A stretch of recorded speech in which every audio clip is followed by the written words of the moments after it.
మిథున నీళ్లు తేవడానికి వీధిలోకి వెళ్తుంది. అయితే అక్కడున్న వాళ్ళందరూ కలిసి మిథునని చూసి, "నువ్వు దేవ భార్యవు కదా! ఏ పిల్ల ఏమన్నా విశేషమా?" అంటే మిథునకి అర్థం కాదనమాట. ఆ వర్డ్‌కి మీనింగ్ ఏంటి అని. విశేషమా అంటే, "అవును విశేషమే. ఇంట్లో కరెంట్ లేదు. నీళ్లు రావడం లేదు. అందుకే నీళ్ళు తీసుకురావడానికి వచ్చానన్నట్టు చెప్తుంది.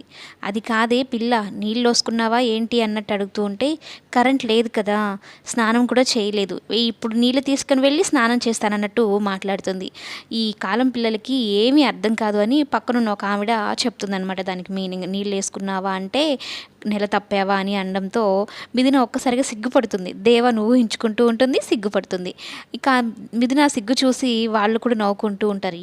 త్వరగా పాపనో బాబునో కనిచ్చేస్తే మీ మామయ్య అత్తయ్య ఆడుకుంటారు కదా, మేము కూడా ఆడుకుంటాం అన్నట్టు చెప్తారనమాట. ఆ మాటలు మిథునకి ఎంత హ్యాపీని ఇస్తాయో.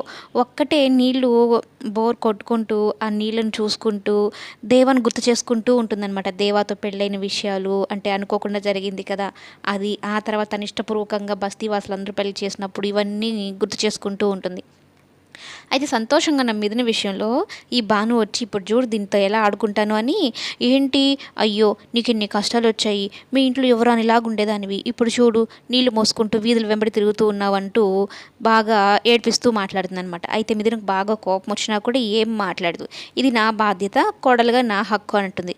"అంతేలే కష్టాలన్నీ పడుతూ హక్కు హక్కు అంటున్నావు. అయినా నేను ఒకటి అడుగుతాను చెప్పు, దేవ మనసులో అసలు నీకు భార్య స్థానమే ఇవ్వలేదు కదా, మరి ఎందుకు ఆ ఇంటిని పట్టుకొని గబ్బిలంలాగా వేలాడుతూ ఉన్నావు" అన్నట్టు మాట్లాడితే బిందెని తీసుకెళ్ళి భాను చేతిలో పెట్టి నవ్వుతుందనమాట.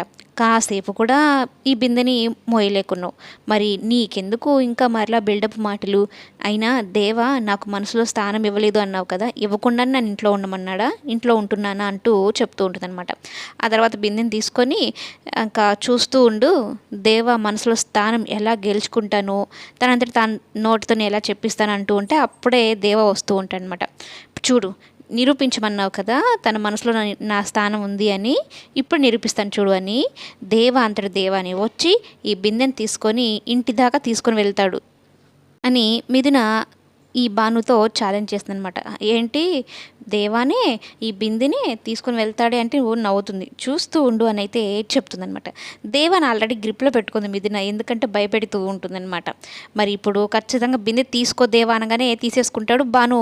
ఏంటి మిథున చెప్పగానే వాడు బిందెని తీసుకొని ఇంటి దాకా వెళ్ళిపోయాడు అంటే నిజంగానే తన మనసులోకి స్థానం ఇచ్చేశాడా, మిథున చెప్పినట్టే వింటున్నాడా అంటూ పాపం భాను ఏడ్చుకుంటూ ఇంటికి వెళ్ళిపోతుంది. దేవాని ఎంతగా ప్రేమిస్తుందో మిథున భాను కన్నా ఎక్కువ ప్రేమిస్తుంది. భర్తగా తనని ఆరాధిస్తూ ఉంది.